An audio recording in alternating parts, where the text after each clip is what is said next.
Olá! Admirador confesso do regime militar, o presidente Jair Bolsonaro, além de dar declarações autoritárias, vem se utilizando das instituições para perseguir adversários políticos. Na edição de hoje, a nossa reportagem mostra o crescimento da criminalização de ativistas políticos no país.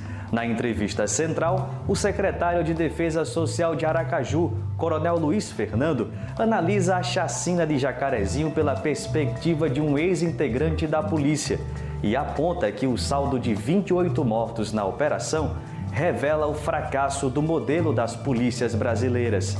Continue aqui com a gente. Eu sou Afonso Bezerra e o Central do Brasil começa agora. Central do Brasil. Herança dos militares, a Lei de Segurança Nacional, que passa por revisão no Congresso, nunca foi tão usada por presidentes do período democrático quanto agora pelo governo Bolsonaro. Em 2 anos, já são 84 inquéritos abertos na Polícia Federal com base na lei. Essa conduta dialoga com as insinuações autoritárias do presidente, que estimulam a perseguição aos seus adversários políticos. Nayata Wani nos mostra na reportagem o aumento da criminalização de militantes sociais que lutam por direitos e justiça no país. Trilhos do Brasil.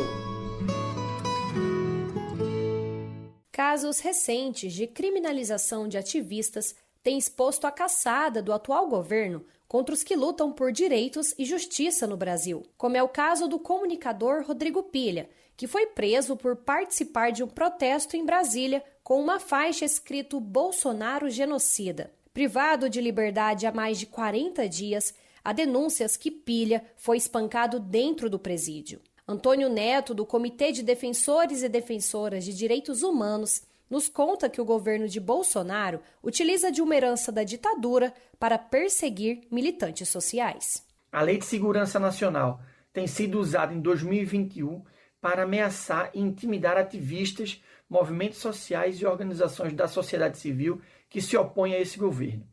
É sintomático que o atual governo federal utilize uma lei da ditadura para atacar quem se opõe às suas ações. A liderança indígena Sônia Guajajara, que defende pautas ambientais e dos povos originários há anos, foi intimada no início deste mês de maio pela Polícia Federal por supostamente ter difamado o governo ao denunciar violações de direitos em comunidades indígenas. A criminalização de ativistas é uma estratégia do governo para calar o povo, como explica Érica Oliveira, que foi presa ao lutar contra um despejo de famílias catadoras de materiais recicláveis no Distrito Federal. No Brasil, lutar por direitos tem como consequência a perseguição, né?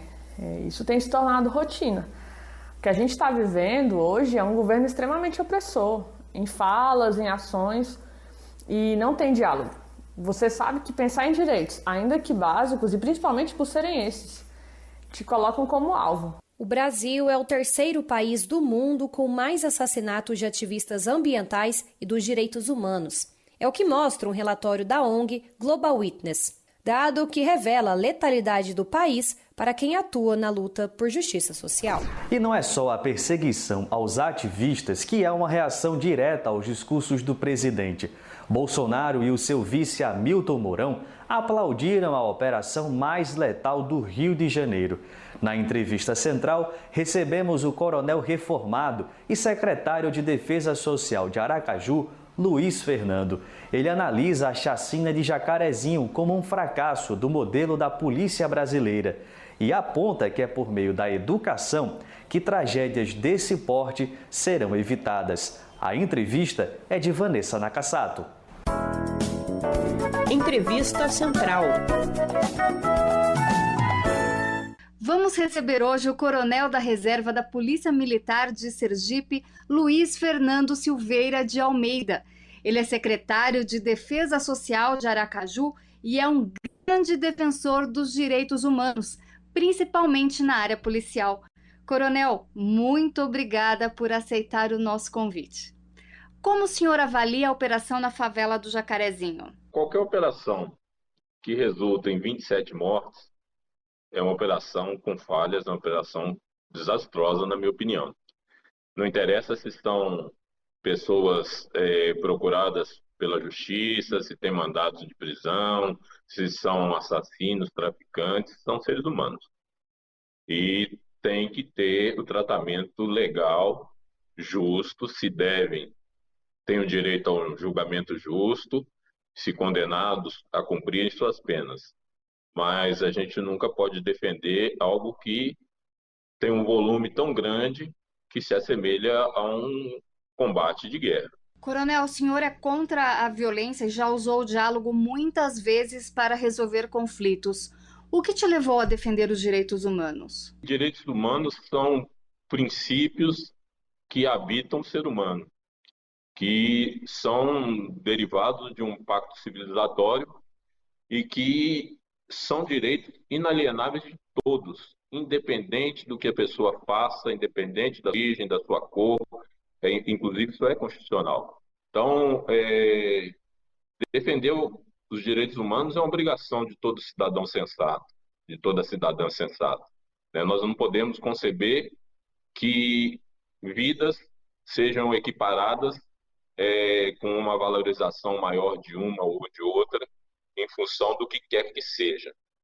Então, é bastante importante deixar claro que a defesa dos direitos humanos é a sua defesa, Vanessa, é a minha defesa, é a defesa daquela criança que está passando na rua, é a defesa daquele que está passando necessidade e é a defesa de todos. Como o senhor enxerga a segurança pública no país hoje? Olha, a segurança pública ela tem que ser totalmente remodelada em termos de proteção às pessoas, porque é a função, a proteção, é o primeiro caminho da segurança pública, é a proteção.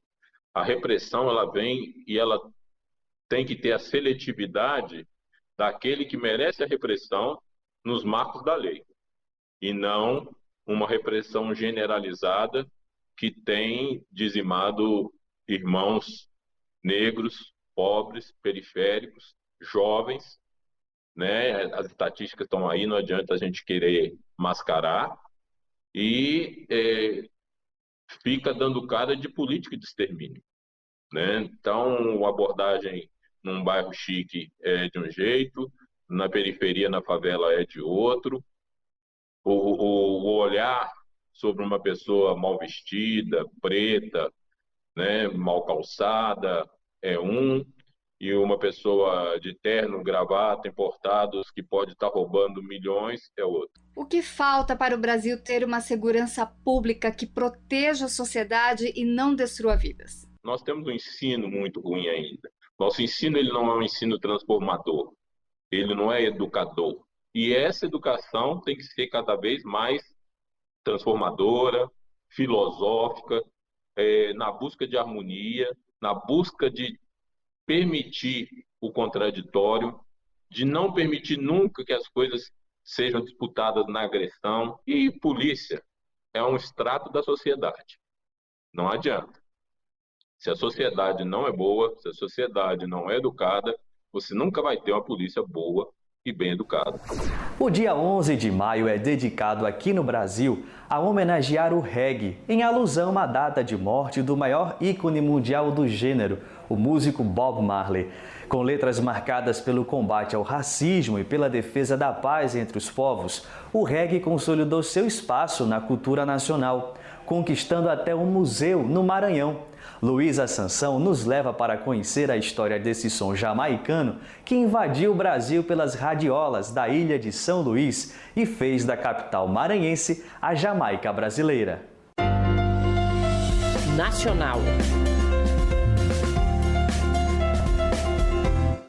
Mas uma batalha que desperta.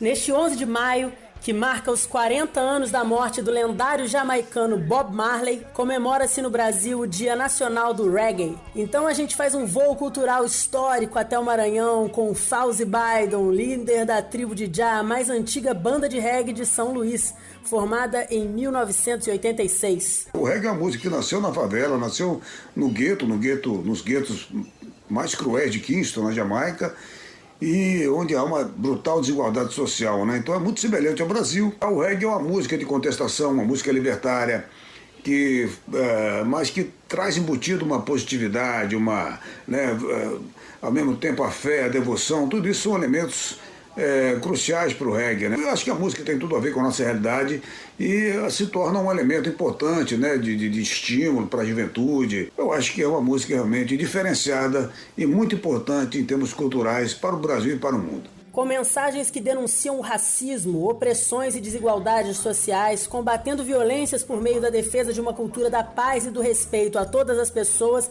o reggae nasceu na Jamaica na década de 60 e ganhou o mundo, segundo o antropólogo Carlos Benedito, professor da Universidade Federal do Maranhão e pesquisador de música afro. Esse ritmo chegou a ser a São Luís do Maranhão em meados da década de 70, e acabou caindo no gosto da população maranhense de uma maneira muito intensa, que passou a consumir nas festas de finais de semana, que passou a ouvir os programas de rádio e também de colecionar os discos de vinil do reggae produzido na Jamaica nos anos 70. Foi assim que a capital maranhense ficou conhecida como Jamaica brasileira, onde o cotidiano da população é embalado pelo reggae, das periferias aos salões, como conta o DJ e produtor musical Joaquim Zion, que pesquisa música negra.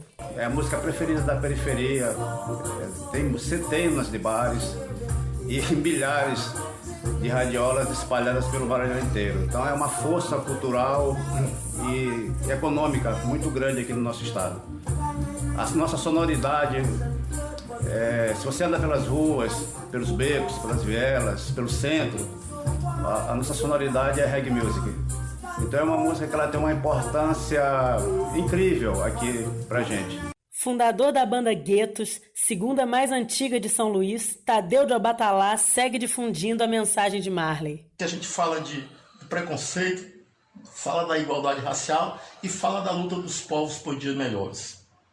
E hoje, dia em que comemora-se a morte do grande rei Bob Marley, né? Esse profeta da poesia, profeta da música, da revolução e do amor, a gente continua pregando a cultura de paz.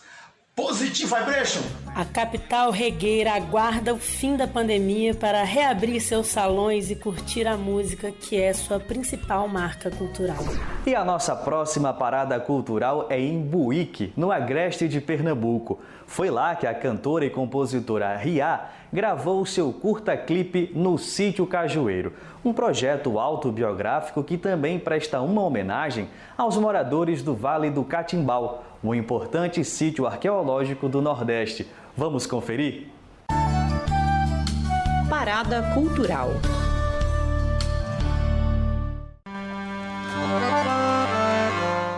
Olá, eu sou Riá, cantora e compositora e professora de canto, aqui da cidade de Caruaru, Pernambuco, e venho aqui convidar vocês para assistir o curta-clipe no Sítio Cajueiro, que está no meu canal do YouTube. Você vai colocar lá, Riá, no Sítio Cajueiro, ou entrar pelo Instagram, Riá_cantora, e você também vai encontrar na bio e pode se inscrever e assistir.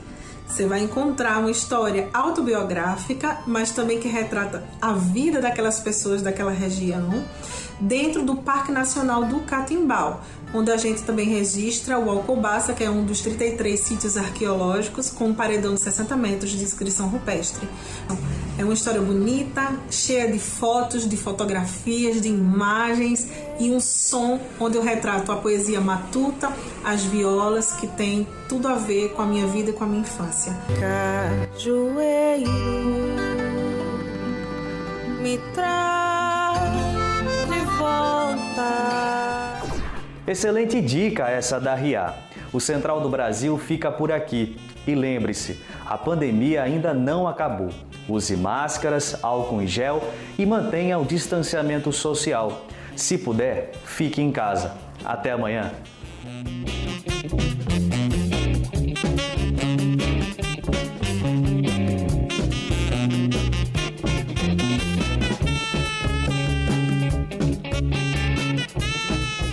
Central do Brasil, a rede de comunicação dos movimentos populares.